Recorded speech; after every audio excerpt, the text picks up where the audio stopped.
São Paulo, Campinas, 8 de outubro de 2021, projeto CTG Imigração Chinesa, depoimento de Lúcia Wong. Entrevistada por Graziele Pellicel e Genivaldo Cavalcante Filho, entrevista número PCSH-HV 1116, realização Museu da Pessoa. Oi, Lúcia, tudo bem com você? Bom dia, tudo bem com você? Tudo certinho. A gente vai começar pelo básico. Qual que é o seu nome, local e data de nascimento? Eu me chamo Lúcia Wong, eu nasci em São Paulo, aos 27 de outubro de 69. E qual é o nome dos seus pais? Meu pai chama Daniel e minha mãe chama Ada. E o que eles faziam, eles fazem? Eles são aposentados hoje, mas o meu pai foi dono de pastelaria e de restaurante, trabalhava no comércio de comida. Tinha algum costume que era só da sua família, assim, alguma coisa que vocês comemoravam em casa? Não. Em casa, a casa dos meus pais é uma casa desritualizada, sem rituais. O único ritual que a gente tem é principalmente o Ano Novo, porque o Ano Novo no Rio de Janeiro tem o Réveillon, tem os fogos de artifício, então é um momento de reunião. Mas isso hoje, atualmente. Quando eu era pequena, quando eu era mais jovem, a loja do meu pai funcionava 24, quase 24 sobre 24 horas, era direto. Então, no Natal e no Ano Novo, a gente costumava comemorar com os funcionários. Então, tinha a ceia de Natal e a ceia de Réveillon junto com os funcionários. E quando você era pequena, eles te contavam histórias? Não, Graziele, eles não contavam histórias. É a grande questão desses imigrantes, trabalhadores que vieram para o Brasil em busca de melhores oportunidades de vida. Então, você vê assim uma história de descendentes desses imigrantes muito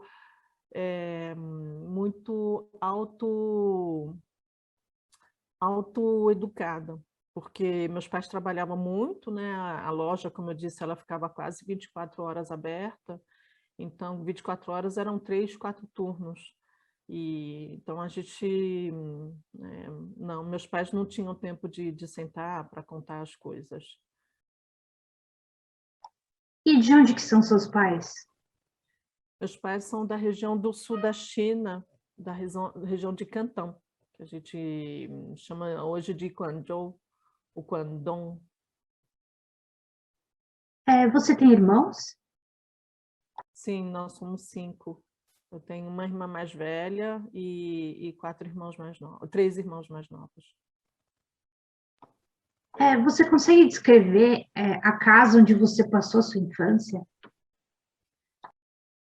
Graziele, é uma pergunta muito difícil, porque como eu sou filha de imigrantes e que a história desses imigrantes, sobretudo os chineses, é uma história de busca de melhores oportunidades. Então, eles saíram da China para ter melhores oportunidades, eles chegaram no Brasil, no Rio de Janeiro, primeiro chegou meu tio, depois meu pai, e eles ficaram no Rio, depois foram para São Paulo, depois vieram para o interior de São Paulo, Ribeirão Preto, Campinas, Americana, Osasco.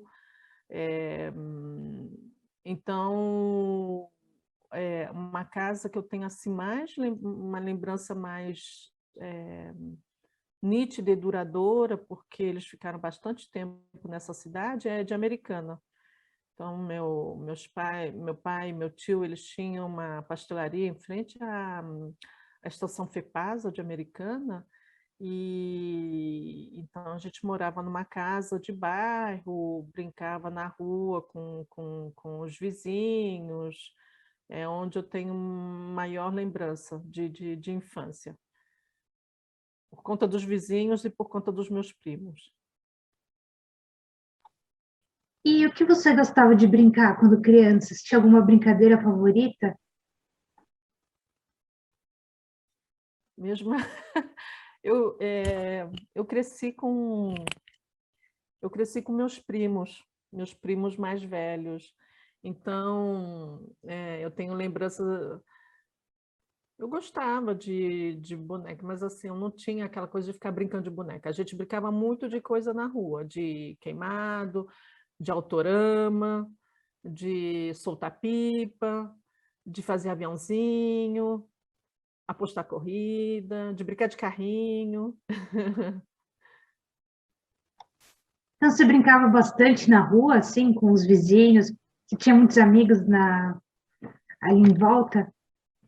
É, era um bairro bem gostoso e era um bairro onde é, acho que passava um ônibus a cada 5 horas. Então não tinha carro na rua. A gente brincava muito na rua mesmo. Então chegava da escola e brincava na rua, aí pegava a bicicleta, depois tinha jogo futebol no campinho. É, a gente brincava muito com os vizinhos. Nessa época de criança, você já tinha algum sonho de o que você queria ser quando crescesse? Não, não tenho. Não, eu não tinha. Como os meus pais, né, minha família toda é comerciante de pastelaria, a gente tinha uma vida dentro desse comércio muito forte.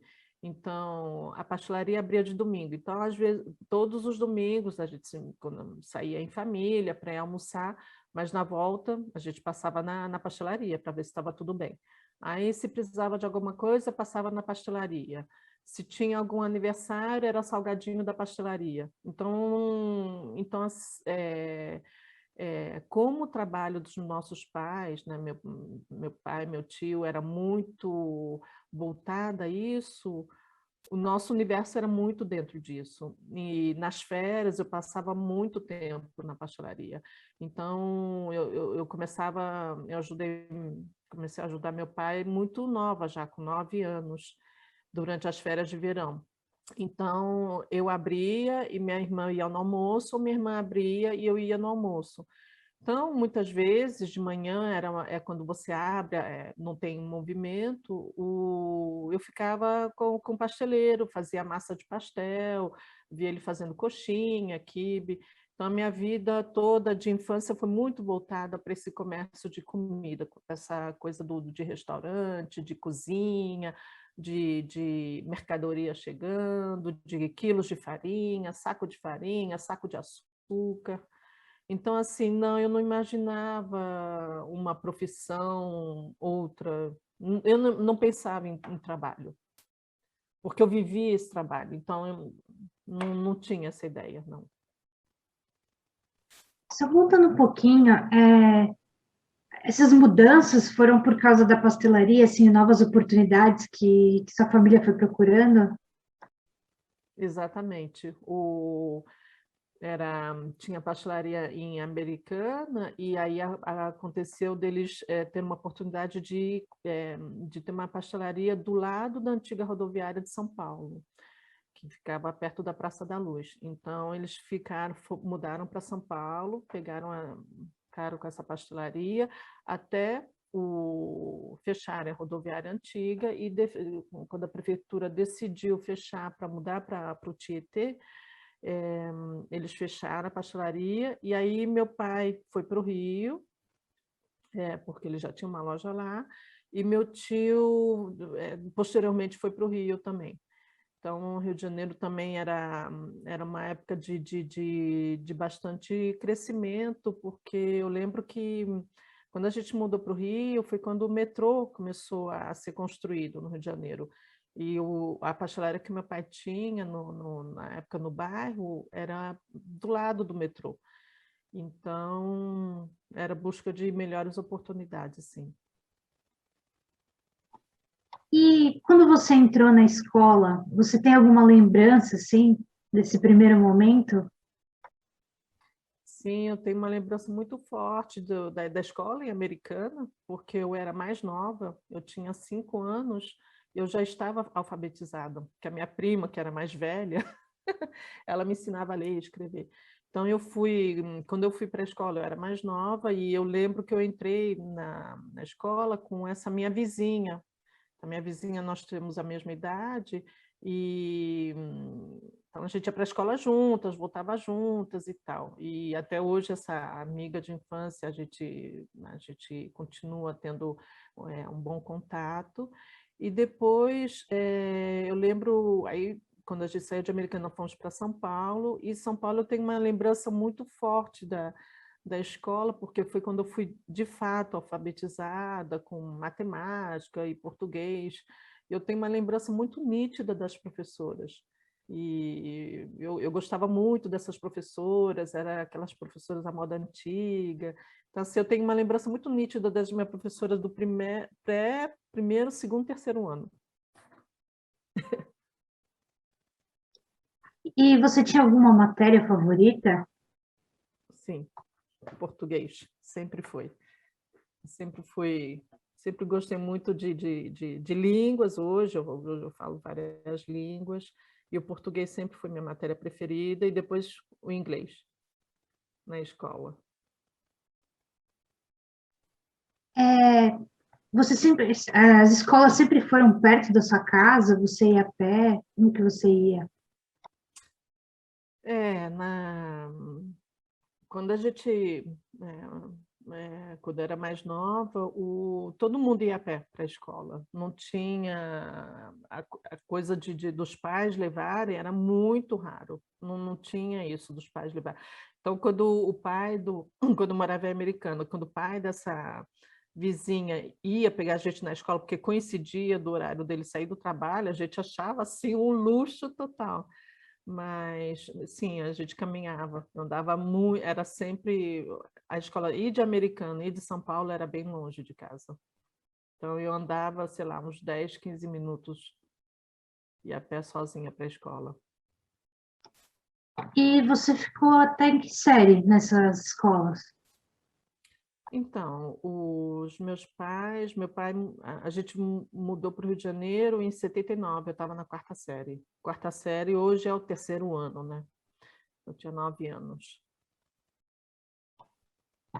E aí, quando você mudou para o Rio de Janeiro, mudou bastante, assim, a sua rotina?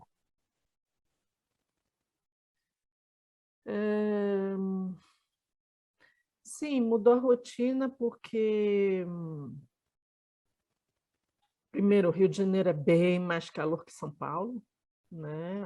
Rio de Janeiro, no verão, são 38 graus. São, são 38, 38, 36, 38 graus. E, e aí eu fui para em São Paulo eu estudava numa escola de freiras, e no Rio de Janeiro eu fui estudar numa escola de padres, e o tamanho da escola era diferente. Mas eu gostava muito, porque essa escola no Rio de Janeiro, ela proporcionava atividades, matérias que a escola de São Paulo não proporcionava. Então, foi uma experiência muito rica. Eu lembro de ter tido assim, umas boas lembranças daquela época, e apesar de que os amigos que eu mantive são os amigos do pré-primário, né? De quando eu morava assim, no interior de São Paulo ainda.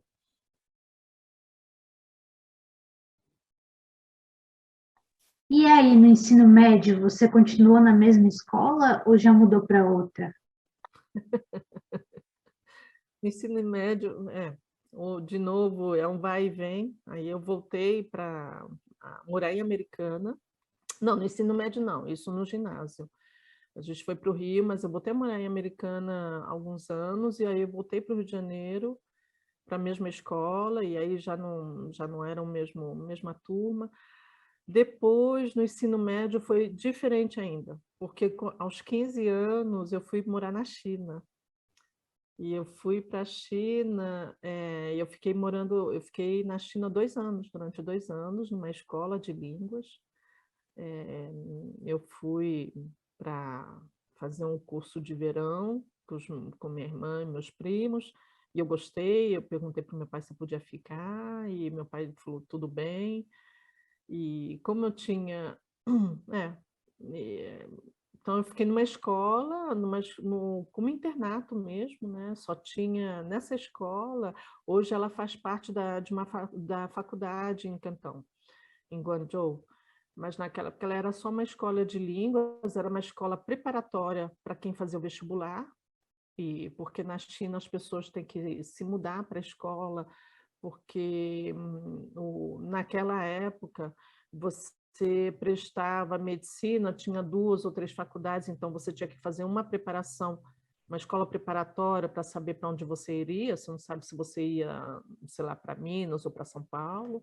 Então tinha essa escola preparatória e a escola de línguas, e na escola de línguas nós éramos acho que uns 200 alunos, e como eu, descendentes de chineses, vindos de todas as partes do mundo. A gente morava em alojamentos, eram dormitórios, com 3 camas, ou às vezes quem tinha sorte tinha quarto com 2 pessoas só, e, e, e a gente ficava... O curso lá de chinês durava, o curso completo durava 3 anos, eu fiquei 2 anos. E tem alguma experiência marcante dessa experiência que você teve? Sim, então, eu tinha 15 anos e eu era a mais nova da minha turma. E os meus colegas todos eram chineses de eram descendentes de chineses que moravam na Tailândia. E então, quando chegou as férias de verão, eu fiquei sozinha, porque como o Brasil era muito longe, não dava para voltar para o Brasil assim. Então, os meus colegas me convidaram para ir para visitá-los na Tailândia, porque Tailândia e China era coisa de 4, 5 horas de voo. E nesse verão eu fui para Pequim também, então eu peguei um trem sozinha para ir para Pequim, eu tinha 15 anos e pouquinho. Eu tomei um trem, o trem durava 72 horas, e tinha cama, mas a cama eram beliches, e era beliche mais madeira, madeira mesmo. E então você sentava, né? E os chineses já estão acostumados, então eles levam travesseiro na mala, eu não sabia. Então eu deitei na minha mochila, e nessa viagem de trem tinha um grupo que estava do meu lado, no mesmo compartimento, e era um grupo de colegas de trabalho que estavam indo para Pequim para passear. E eles ficaram assustados em ver uma adolescente, né, jovem, viajando sozinha, assim, e falaram assim: "Você não quer ficar com a gente, né? A gente pode fazer passeio juntos e tal". E quando eu fiz essa viagem, em Pequim tinha uma unidade da escola de línguas igual a que eu estudava em Cantão. Então, o meu ponto de chegada em Pequim era essa escola, eu tinha onde ficar e tal. Mas aí eles falaram assim: "Se você quiser, pode passear com a gente". Então eu fui fazer os passeios com eles, visitar a Grande Muralha e tal, com esse grupo. E esse grupo, a gente simpatizou, eu tinha 15 anos, eles deviam ter, sei lá, 30 anos. A gente simpatizou tanto que eles falaram assim: "Lúcia, a gente vai prorrogar a viagem, a gente vai passar alguns dias em Pequim, depois nós vamos para a Mongólia interna, Mongólia do interior, que a Mongólia, né, faz fronteira com a Sibéria, então tem uma parte que é chinesa e a parte que é russa".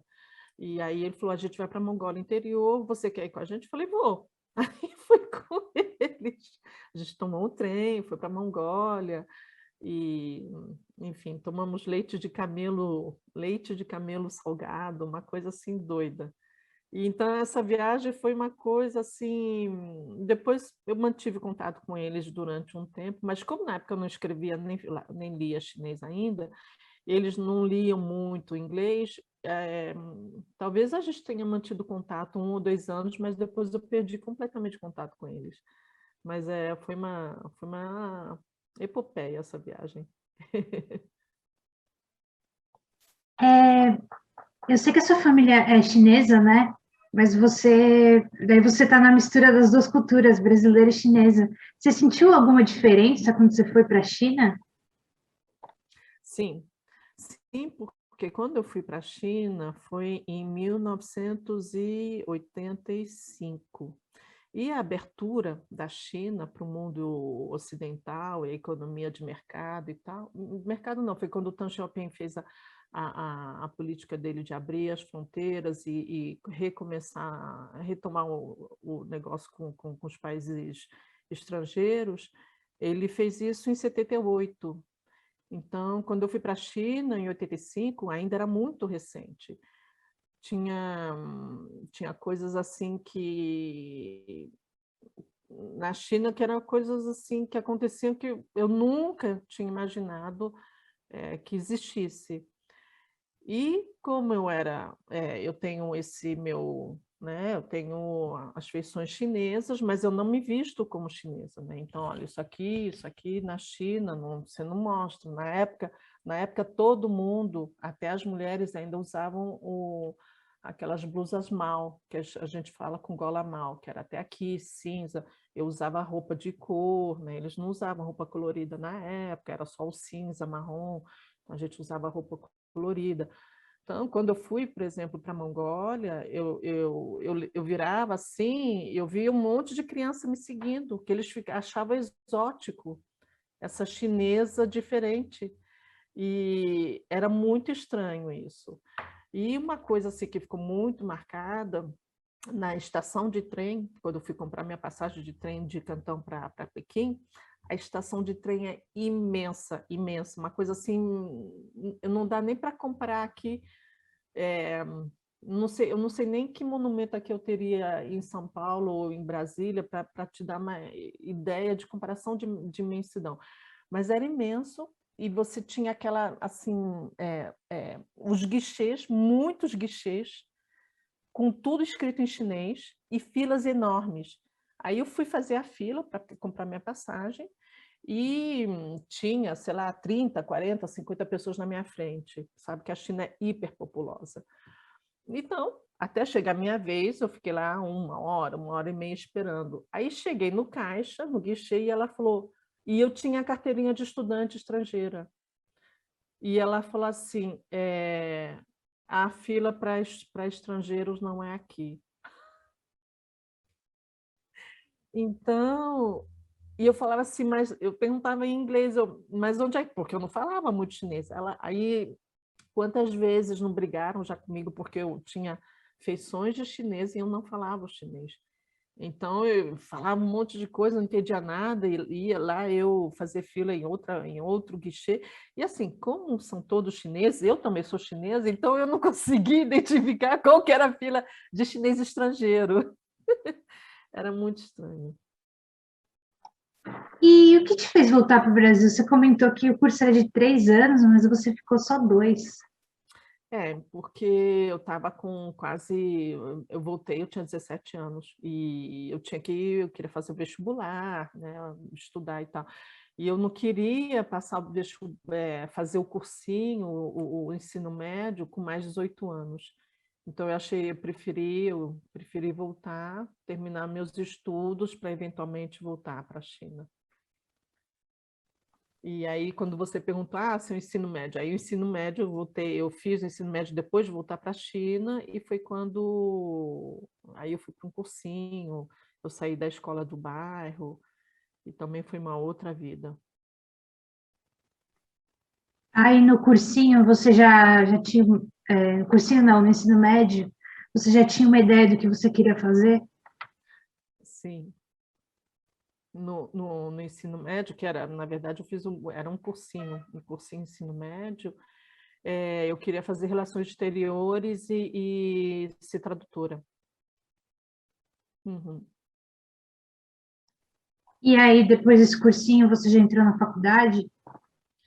Sim, aí eu fiz o cursinho no Rio e eu prestei, e eu passei para a USP, então eu tinha duas opções, né? Eu passei, eu fui fazer chinês na USP, que era na época era a única faculdade que tinha chinês, língua chinesa, né? Não o chinês como cursinho, como curso de línguas, mas o chinês como graduação. E teve algum momento assim marcante nessa época de faculdade? Sim, acho que foi quando eu mais senti dificuldades, porque eu fui fazer faculdade, eu tinha voltado da China, eu já era, não era, era quase adulta, né? Era uma uma jovem adulta, e eu me identificava muito até hoje com a cultura mais do carioca, uma cultura mais assim, mais falante, mais extrovertido. E quando eu cheguei em São Paulo, eu senti muita dificuldade, muita, porque as pessoas são mais fechadas. Eu passava os meus fins de semana sozinha, eu não conhecia. São Paulo é muito grande em comparação com o Rio de Janeiro. Então, assim, eu senti uma solidão muito grande, sim. Nesse período, a sua família estava no Rio ou em É. Americana? Ah, no Rio? Não, desde que eles mudaram para o Rio de Janeiro, eles ficaram. E quando eu voltei a morar em Americana, eu voltei porque meu tio tinha vindo para o Brasil, então eu fui morar com ele porque ele não falava muito bem a língua e tal.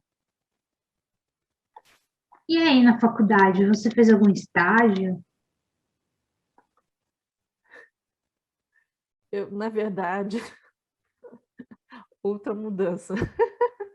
Eu fiz faculdade e eu pedi licença depois de 3 semestres. Eu pedi licença da faculdade, tranquei a matrícula e eu fui para Hong Kong. E eu fui para Hong Kong e fui trabalhar em Hong Kong. Porque assim, a minha experiência na China tinha sido tão forte que eu queria ver se tinha um jeito de voltar. Então, fui para Hong Kong e então, assim, eu não fiz o estágio na área que era a área de letras. E quando eu E, fazia faculdade, eu trabalhava de dia, eu trabalhava numa agência de turismo. Então, quando eu fui para Hong Kong, eu procurei um emprego na Varig. E através de contatos da minha família, eu consegui mandar o meu currículo direto para a Varig de Hong Kong.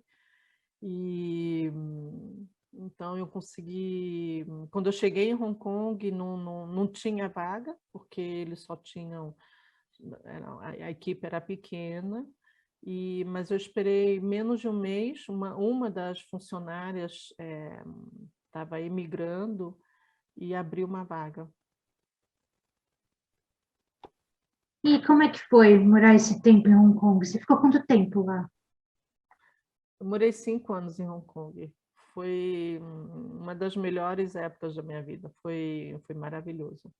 Porque eu já era jovem adulta e que nem você perguntou, né, a parte do estágio. Não, eu já tinha um emprego, na verdade, né? Eu trabalhava.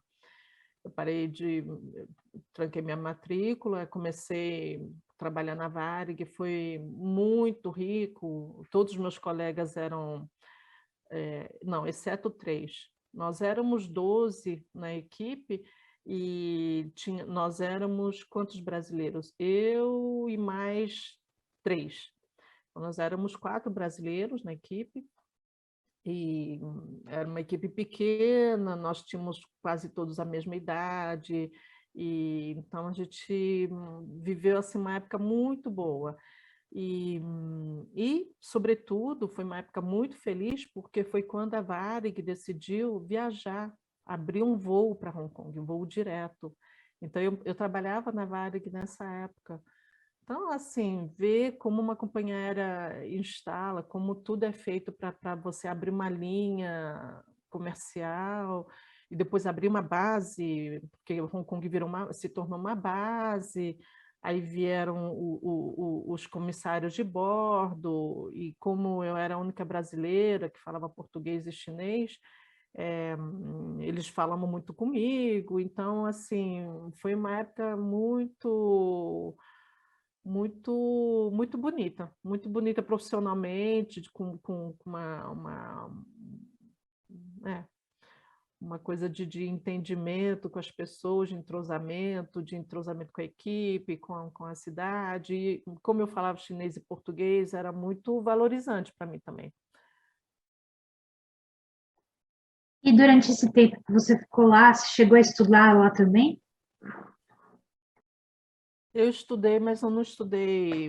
Eu fiz cursos noturnos, eu estava ainda tentando buscar uma via. Eu não tinha certeza que eu queria continuar fazendo tradução e interpretação. E eu fiz outros cursos, fiz cursos também ligados à companhia aérea, para atualizar os meus conhecimentos, mas nada de que fosse ligado nem a letras e nem ao chinês. E aí, você ficou 5 anos lá, né? Aí, quando você voltou, como você se restabeleceu no Brasil?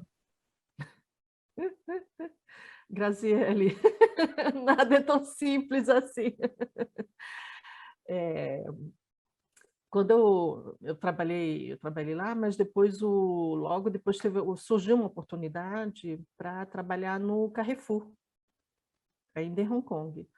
E porque Carrefour naquela época era a época do Plano Real, tinha entrado o governo estava na transição antes do Fernando Henrique entrar, e então tinha muitas oportunidades. O Carrefour tinha um escritório de compras e eles estavam procurando uma pessoa, uma brasileira, para falar português e chinês, para assessorar o diretor brasileiro. Então, eu fui trabalhar, saí da Varig, fui trabalhar no Carrefour com compras internacionais, e também foi um período muito rico, porque eu aprendi coisas diferentes do que eu sabia. Eu trabalhei 5 anos em companhia aérea e viagens, no turismo, e o mundo empresarial é um mundo diferente, e as compras é uma coisa bem interessante. Então, foi para mim também um outro desafio muito interessante, e através todos esses contatos que eu tinha em Hong Kong, porque naquela época, Hong Kong era a época dos tigres asiáticos, então muitas pessoas do mundo inteiro iam para a Ásia. Eu, por conta disso, eu tinha grupos de amigos de várias nacionalidades, inclusive francesa.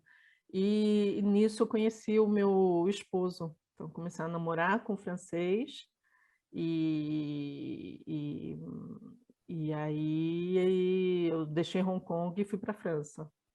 Então, eu não voltei para o Brasil direto. E aí, como é que foi a sua vida na França? Você estabeleceu como? Então, na França, como eu não tinha a graduação, porque nisso, quando eu estava na Varig ainda, eu voltei para o Brasil, pensei em voltar para a USP e tal, e no final eu decidi que eu não ia voltar para o Brasil. Então, quando eu fui para a França, eu passei o diploma que eles precisam como eu fiz uma equivalência do vestibular, e eu entrei na faculdade lá. Então, eu fiz a faculdade para poder ter um diploma francês, para poder me integrar no mercado de trabalho francês. Você E, continua. então, aí depois da faculdade, teve várias coisas na minha vida pessoal, e foi muito tempo depois que eu fiz a minha especialização, o mestrado em compras. Então, na França, eu sempre busquei trabalhar com o que eu tinha trabalhado no Carrefour. Então, com compras, com importação, exportação. Lúcia, como é que foi a sua adaptação na França?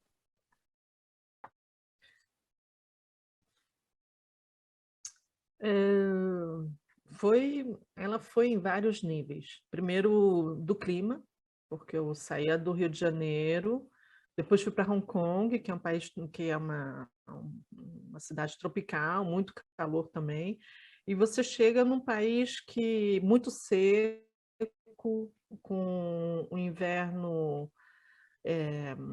Onde eu morava não era frio, mas era um inverno longo, que durava de novembro até fevereiro. Então, foi assim, foi muito sofrido.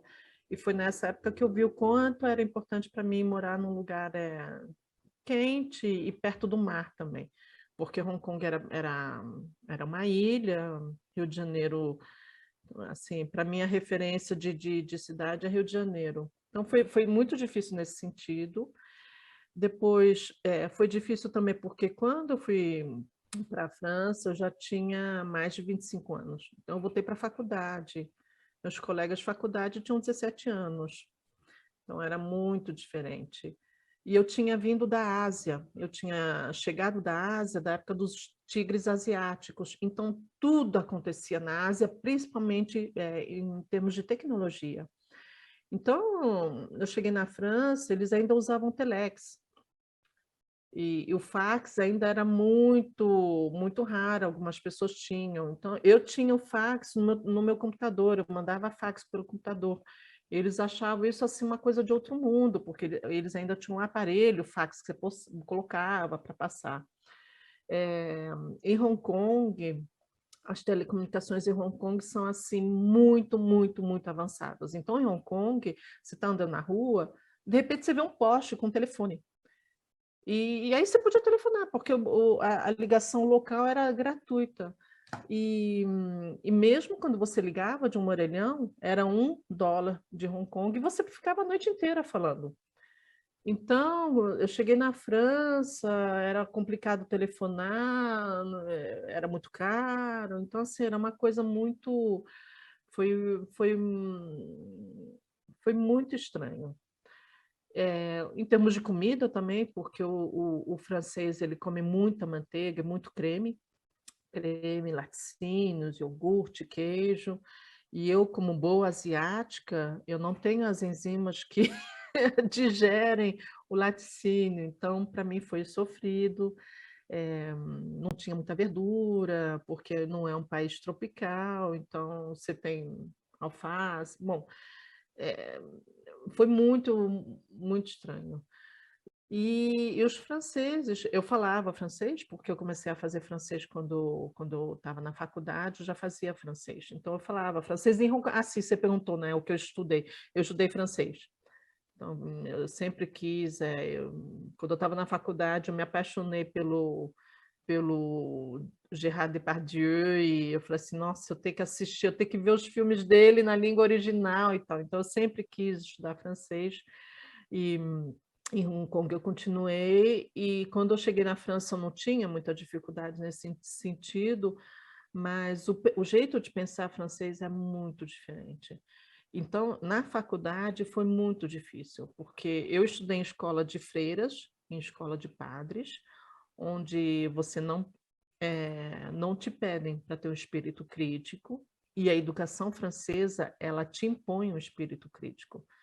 Então, eu tive muitas notas ruins, não porque eu não entendia as coisas, mas porque o jeito de pensar é completamente diferente do jeito brasileiro na educação.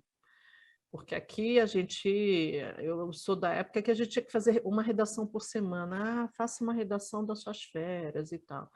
E na França era assim, o professor perguntava assim, do texto, o que você entendeu? E eu recitava exatamente o que ele falou. Eu falei assim, mas não foi isso que eu pedi. Então, ele pedia sempre uma leitura crítica. E eu demorei muito tempo para entender isso. Então, foi bem a mentalidade.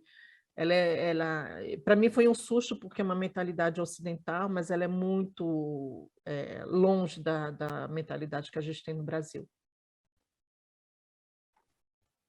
Voltando um pouco, né? Como é que foi ser criado em meio a duas culturas diferentes, né? Eu não sei, existe alguma semelhança entre a cultura chinesa e a brasileira? Então, recentemente, para um trabalho que eu fiz para a CPFL, a gente falou dessa semelhança entre a cultura brasileira e a chinesa. E a semelhança maior que tem entre as duas culturas é a resiliência, porque o chinês também passou muitas dificuldades, mas ele é perseverante. O nordestino é perseverante. O nordestino e o chinês, eles são muito parecidos, porque são migrantes. Eles vão buscar oportunidades, eles se propõem a ficar anos longe das famílias para poder proporcionar uma vida melhor. E então são dois povos muito resilientes e muito perseverantes. Dito isso, eu, como filha de chineses imigrantes, eu tive muita dificuldade, porque a gente cresceu no Rio de Janeiro. Então, Rio de Janeiro é uma cidade costeira, muito calor. Minha avó falava que as roupas que a gente usava era muito decotada, ou muito isso, muito aquilo. É, você tem um jeito do chinês de analisar, de olhar as coisas, que eu não entendia quando eu era mais nova. E, e hoje, como pesquisando a China, tendo morado muitos anos na China, em Hong Kong, hoje, para mim, isso não é um problema. Então, quando você fala assim, Lúcia, como era? Quando eu era jovem, era muito difícil. Eu não entendia meus pais, eu não entendia minha avó, a gente não entendia a mentalidade.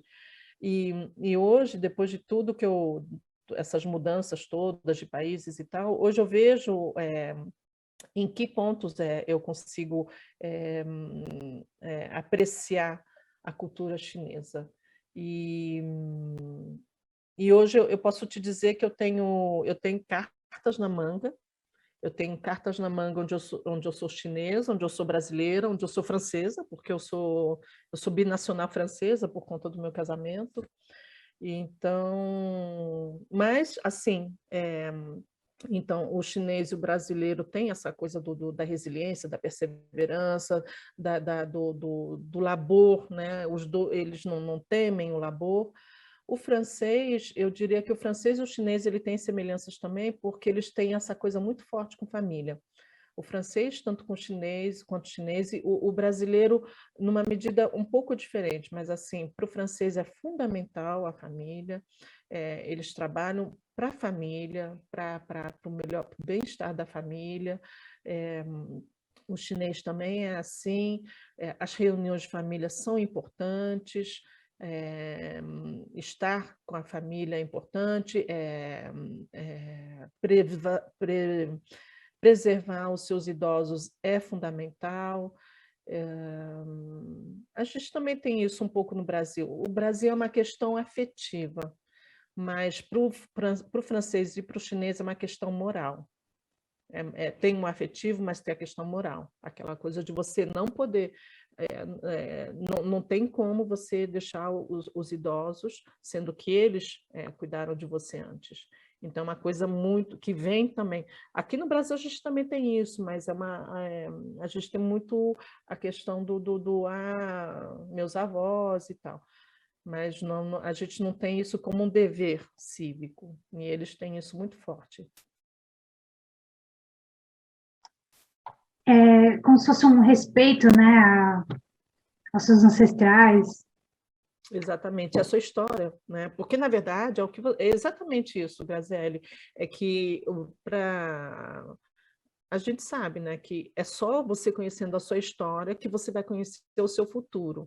E, e o chinês tem um ditado assim, ele fala, para você saber como vai ser o futuro de uma nação, você só tem que ver o passado dessa nação. Então, é muito forte isso. E o francês ele tem muito essa coisa de honrar o passado e de respeitar e de estudar e de entender e de acessar o passado. Então, é isso mesmo, é fundamental. Então, isso a gente não tem na nossa cultura brasileira, né? Na nossa política de educação e no nosso entender como civilização, como nação, a gente não entende a história, ela é fundamental para a nossa construção. Então, sim, sim, passa por isso mesmo. Falando em história, é conhecido assim, que a China tem uma cultura milenar, né? Tem algum conhecimento que foi passado de geração em geração na sua família?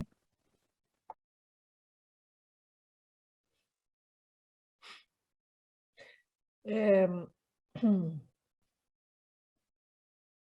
eu acho que tem a questão dos ancestrais, muito forte, né? De honrar os mais velhos, de sempre lembrar deles. É,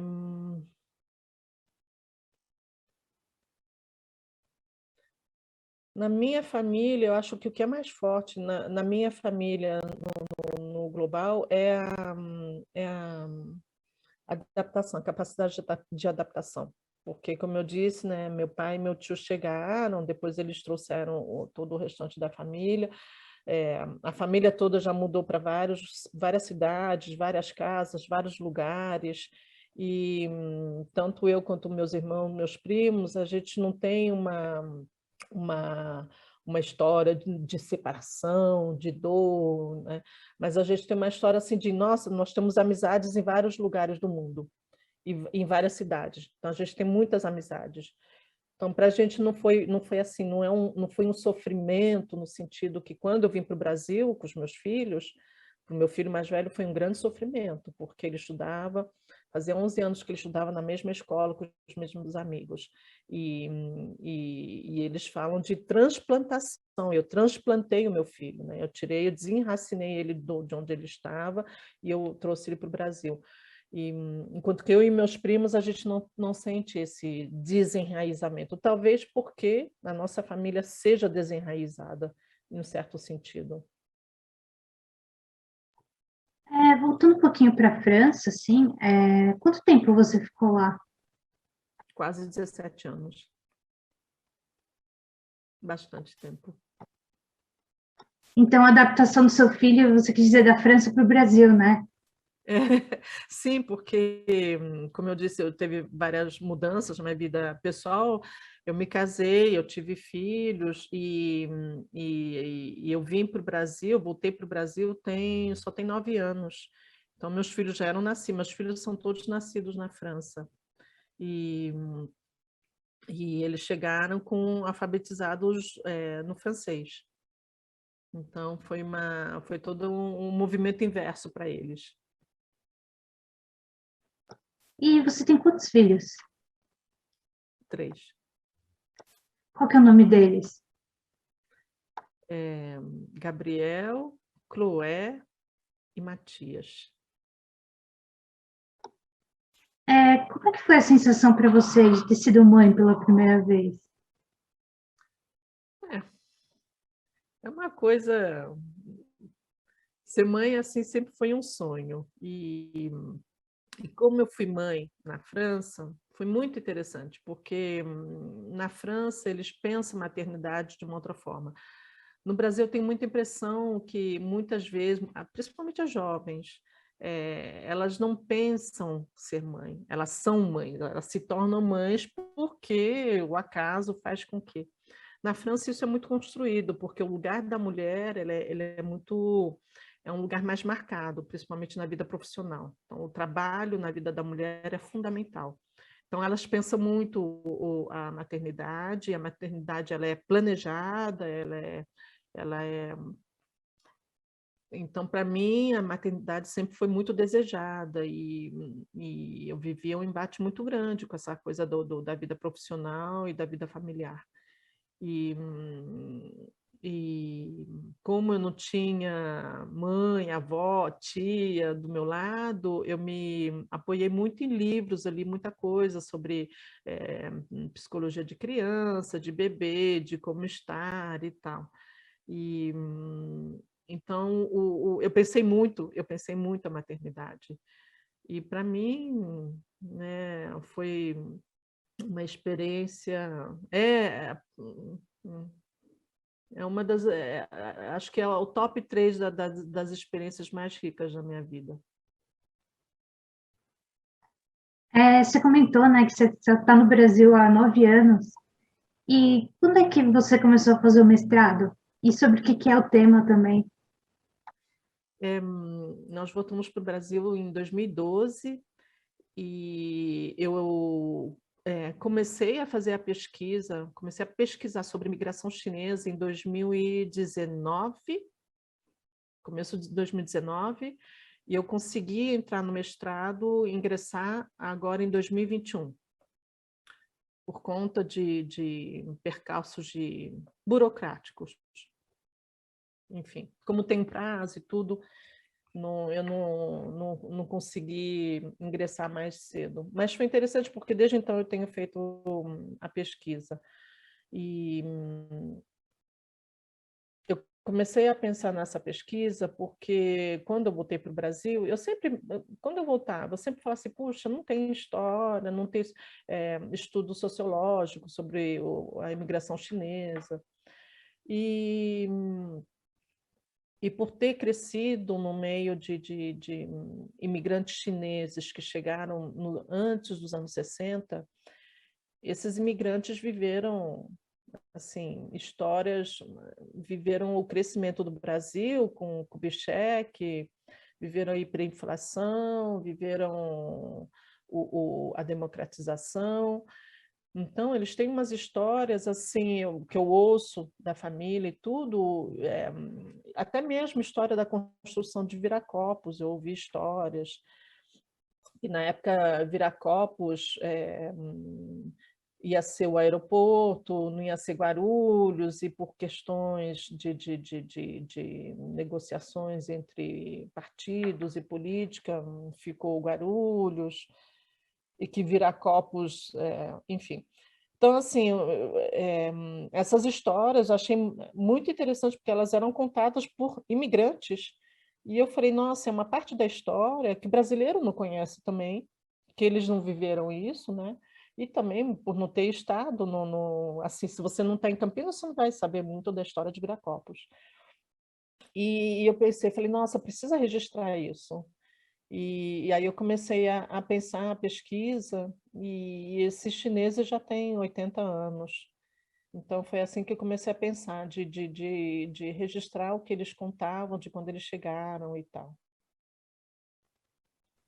E nessa sua pesquisa, pelo que eu notei, né, é mais história oral, né? É difícil encontrar documentação sobre imigração chinesa no Brasil? Porque sim, é difícil porque, como eu falei, na minha pesquisa, pensei em entrevistar essas pessoas que já têm 80 anos hoje.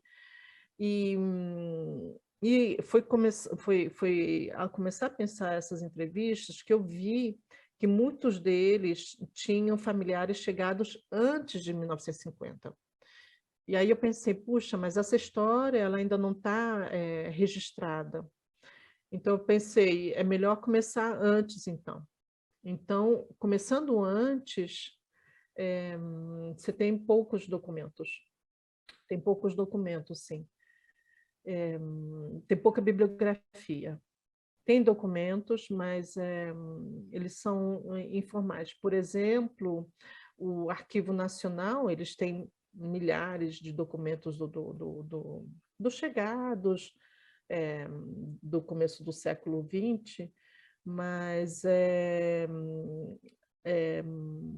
não é uma coisa formalizada, eles têm muitas coisas ainda a serem formalizadas.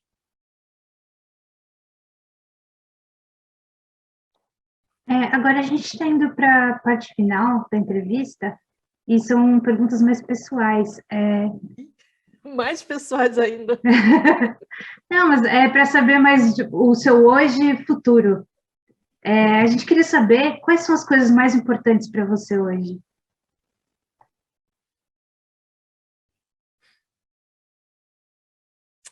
Hoje, para mim, o que é fundamental é a educação. Eu acho que a gente está vivendo um momento muito crítico da história do país e, e um momento muito crítico em todos os sentidos, porque o Brasil, a gente saiu de uma ditadura, a gente foi para a democratização, depois tivemos um crescimento econômico que foi lá que subiu bastante, e hoje a gente voltou para um ponto já visto há 10, 20 anos atrás. E eu penso que o único jeito do Brasil se tornar uma nação do futuro, como a gente sempre ouviu falar quando eu era pequena, é realmente educar. Educação é fundamental, educar o brasileiro. Então, isso para mim é o primeiro ponto, para mim é fundamental. E então, eu falo muito com os meus filhos sobre isso. O segundo é a conclusão da minha pesquisa. A minha pesquisa, para mim, ela é fundamental porque hoje, ainda ontem eu estava lendo um trecho sobre a história do um artigo do Boris Fausto, onde ele fala dos imigrantes, e os imigrantes orientais no Brasil são os libaneses sírios, que todo mundo chama de turco, eles não são turcos, e os japoneses. Então, os chineses, nós não chegamos em números nem organizados, como chegaram os japoneses, e nem em números grandes, né? Não foi uma leva. Os japoneses chegavam por milhares, em barcos assim em milhares. Os chineses vinham em dezenas, centenas. E, apesar disso, tem chineses no Brasil, e esses chineses têm uma história. Então, para mim é fundamental, essa pesquisa é fundamental. Eu não sou a única que estudo imigração chinesa, nós somos um grupo dentro da USP. No Brasil inteiro tem muitas pessoas que se interessam por essa parte da China, e para mim é fundamental que essa história seja mais conhecida, que seja mais divulgada na sociedade brasileira. Então, esse é o segundo ponto. E o terceiro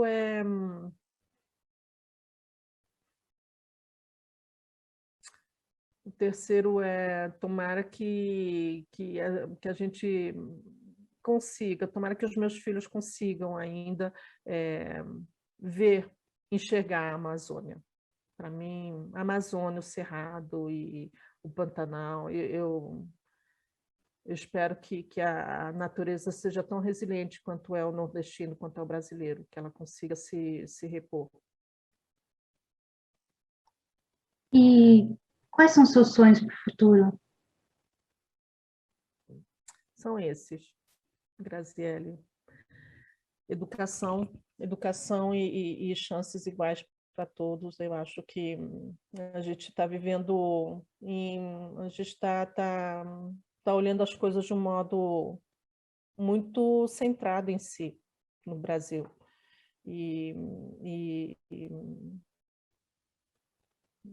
Eu acho que o mundo, acho que uma sociedade, ela só vive bem quando ela vive junto. E acho que esse viver junto não tem que necessariamente você ficar abraçando todo mundo na rua, mas pelo menos ter um mínimo de respeito e de consideração pelo outro, porque o outro, a alteridade, ela vale tanto quanto você, e ela também constrói junto com você, porque todo mundo se levanta de manhã para ir trabalhar, todo mundo, todo mundo sua a camisa. Em níveis diferentes, em níveis de educação, em níveis de possibilidades diferentes, mas acho que o intuito está ali. Então, eu não vejo por que ter tantas disparidades no Brasil por conta disso, e desrespeito. Então, para mim, esse é assim, meu maior sonho em relação é o Brasil mesmo, porque quando eu vivia fora, eu consegui antever, eu consegui enxergar um pouco desse Brasil, que seria o Brasil do futuro, que eu vi desde muito pequena. E durante uma década, um pouco mais, eu consegui ver que o Brasil, o mundo inteiro, no mundo inteiro, as pessoas tinham orgulho do Brasil. Quando teve a Copa do Mundo, que eu estava em Hong Kong, era muito engraçado, que eu tomava o ônibus para ir trabalhar e era todo mundo ligado assim, mas vocês viram o Brasil, mas vocês viram... Naquela época era o Bebeto e o Romário, que estavam no... Brasil... Então, assim, o Brasil é um país que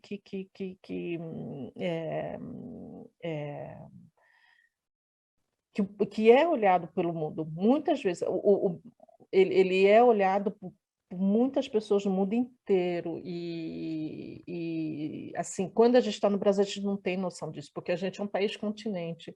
Mas quando você vai lá para fora, para você ter uma ideia, na China, eles conhecem a escravizaura. E a Lucélia Santos é super conhecida na China. Então, assim, é uma das novelas mais... E, e, então, assim, meu sonho é que a gente retome esse caminho de progresso e de orgulho. Mas não orgulho da bandeira, sabe? Mas orgulho de ser o que a gente é, com todas as miscigenações e os povos que constituem esse país, que não é só um povo. Por último, como é que foi contar a sua história? É muito estranho, porque é estranho estar do outro lado do... Porque geralmente eu que faço isso para minha pesquisa, eu que pergunto. Mas, ao mesmo tempo, é interessante porque eu sou filha de imigrantes e os imigrantes não contam essa história desse jeito, porque eu já sou uma outra parte, né? Por exemplo, entre os imigrantes, nós somos os brasileiros. Ah, os brasileiros são brasileiros. E, então é muito interessante. É uma experiência bastante... me toca, fiquei tocada com isso. Ai, que bom. Então, eu agradeço em nome do Museu da Pessoa, no meu nome. Muito obrigada pela sua entrevista. Obrigada a você, Graziele, e vai ser um prazer. Estou curiosa em ver o trabalho que vai ficar, como o resultado do trabalho, mas obrigada por esse interesse também pela imigração chinesa, e, claro, faz parte de todo um projeto, mas é assim, né? Aos poucos a gente vai construindo né? Construindo um caminho para chegar lá. Obrigada pelo interesse.